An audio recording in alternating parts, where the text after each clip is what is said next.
Bismillahirrahmanirrahim. Assalamualaikum warahmatullahi wabarakatuh. Jumpa lagi bersama saya Firkan Zarfan. Pada video kali ini kita akan melanjutkan materi terkait tentang relativitas khusus. Terkhusus pada pertemuan ini kita akan membahas terkait tentang massa dan momentum relativistik. Oleh karena itu, silakan kalian melihat ilustrasi sederhana berikut ini. Jadi misalkan di sini kita memiliki dua buah kerangka acuan, yakni kerangka acuan O yang diam dan kerangka acuan O aksen yang bergerak relatif terhadap kerangka acuan O dengan kecepatan sebesar v. Kemudian, pada kerangka acuan O terdapat dua buah benda bermassa m1 dan m2. Lebih lanjut, kedua buah benda ini kemudian saling bergerak satu sama lain sehingga terjadi fenomena tumbukan.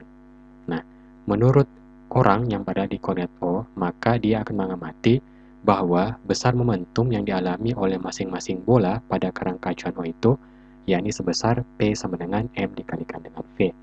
Jadi untuk bola pertama akan mengalami momentum sebesar P1 sama dengan M1 dikalikan dengan V1. Adapun untuk benda kedua akan mengalami momentum sebesar P2 sama dengan M2 dikalikan dengan V2. Karena sistem ini berada dalam isolasi yang tertutup, berarti otomatis jumlah total momentumnya itu akan bernilai sama dengan 0. Tetapi apabila teori ini digunakan oleh orang yang berada dalam koordinat O aksen yang bergerak terhadap koordinat O dengan kecepatan tertentu sebesar V, maka dia akan mengamati bahwa penjumlahan total momentumnya itu tidak sama dengan 0. Karena ada dua perbedaan ini, maka otomatis akan melanggar postulat pertama dari Einstein yang menyatakan bahwa semua hukum-hukum fisika itu sama untuk setiap kerangka acuan inersia. Oleh karena itu, kita perlu melakukan revisi persamaan momentum tersebut supaya baik kerangka acuan O dan O aksen akan mengamati bahwa penjumlahan total momentum di antara kedua benda tersebut adalah bernilai sama dengan 0. Adapun besar momentum tersebut menurut kerangka acuan O aksen yakni sebesar persamaan berikut ini.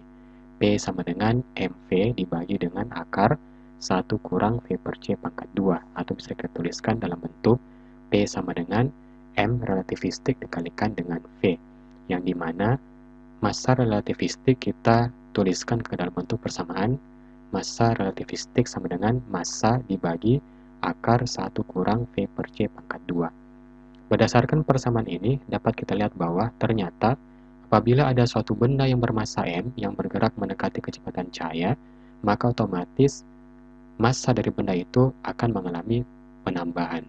Oke, itulah hal menarik dari teorema relativistik. Baik, untuk memahami lebih lanjut terkait tentang materi ini, di sini saya berikan satu buah contoh soal. Sebuah objek bermassa 2 kg bergerak dengan kecepatan 0,6 c.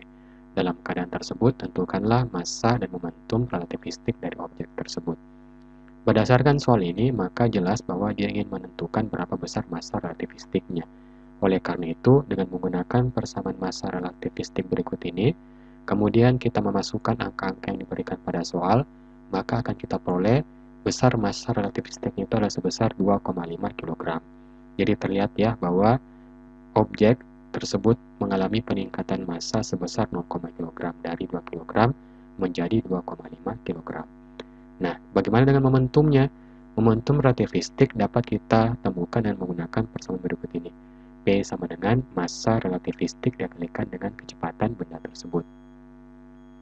Karena kita telah menentukan berapa besar massa relativistiknya, berarti kita cukup mengalihkan massa relativistik tersebut dengan kecepatan dari bendanya, yakni momentum sama dengan 2,5 kg dikalikan dengan 0,6 c, di mana c ini adalah kecepatan cahaya.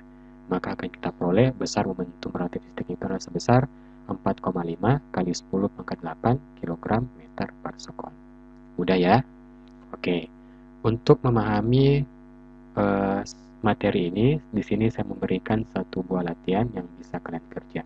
Jadi, tentukanlah besar kecepatan suatu benda agar pada saat bergerak, massanya akan bertambah menjadi 25% dari massa diamnya.